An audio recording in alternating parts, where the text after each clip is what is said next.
اعوذ باللہ من الشیطان الرجیم بسم اللہ الرحمن الرحیم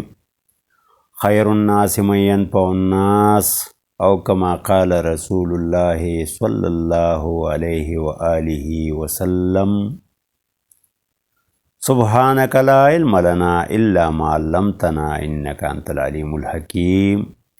صدق اللہ مولانا العظیم۔ محترم سامعین و ناظرین، السلام علیکم ورحمۃ اللہ وبرکاتہ۔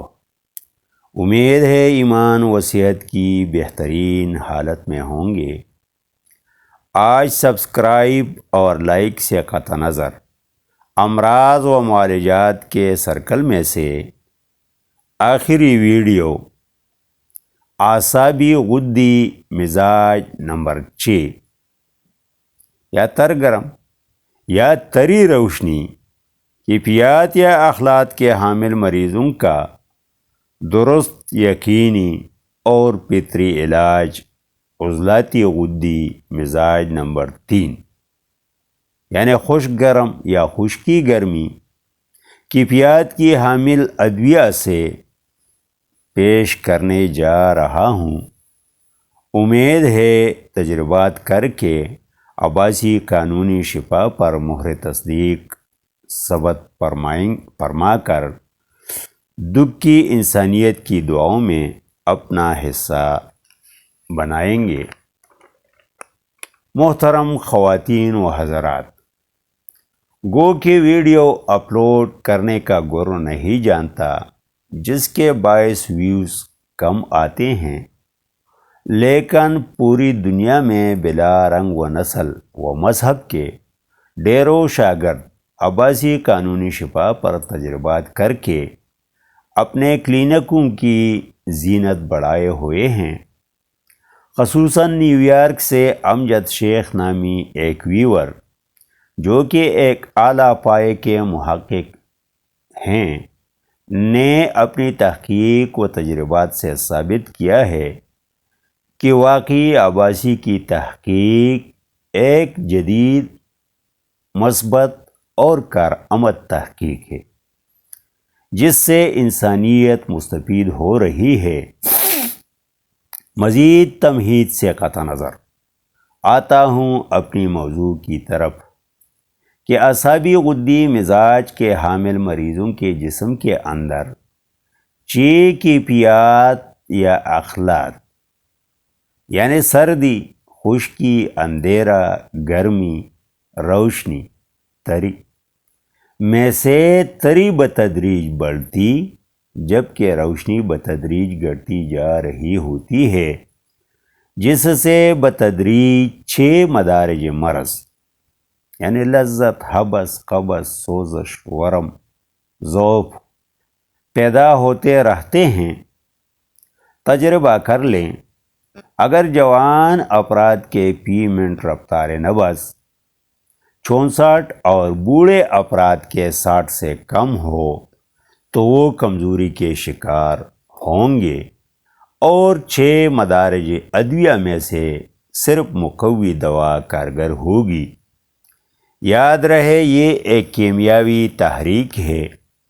جس کے باعث اینٹی کلاک وائز مقام مرض تسکین۔ عضلاتی غدی یعنی غیر ارادی حرکات ہوتے ہیں،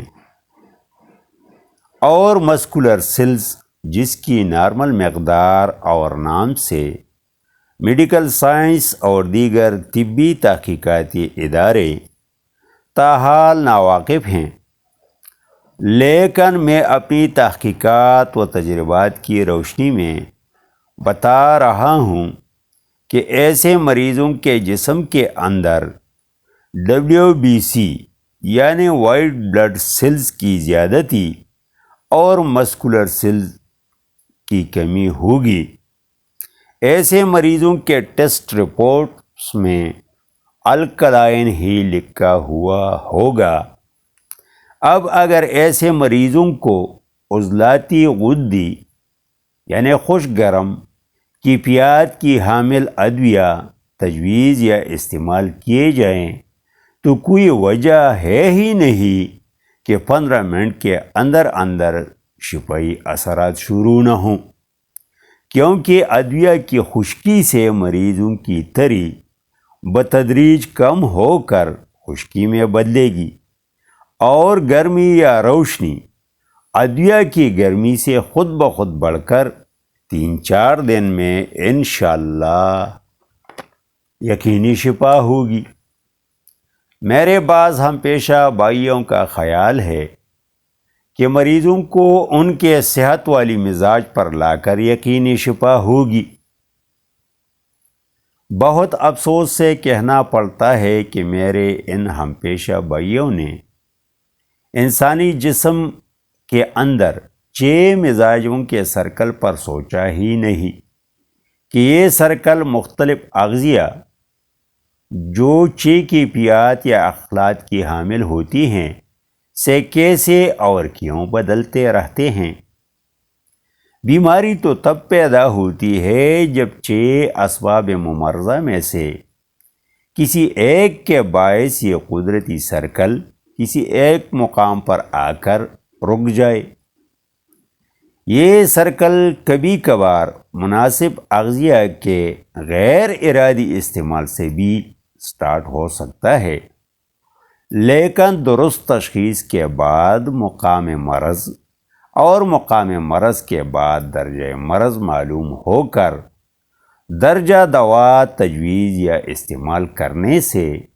انشاءاللہ یقینی شفا ہوگی، اور یہ رکا ہوا سرکل سٹارٹ ہو کر مریض اپنی صحت والی مزاج پر خود بخود آئے گا۔ آپ کو اصل مزاج پر لانے کی ضرورت ہے ہی نہیں، آپ نے بس رکے ہوئے سرکل کو مناسب چابی سے سٹارٹ کرنا ہے۔ ہم زندہ، صحبت باقی، والسلام۔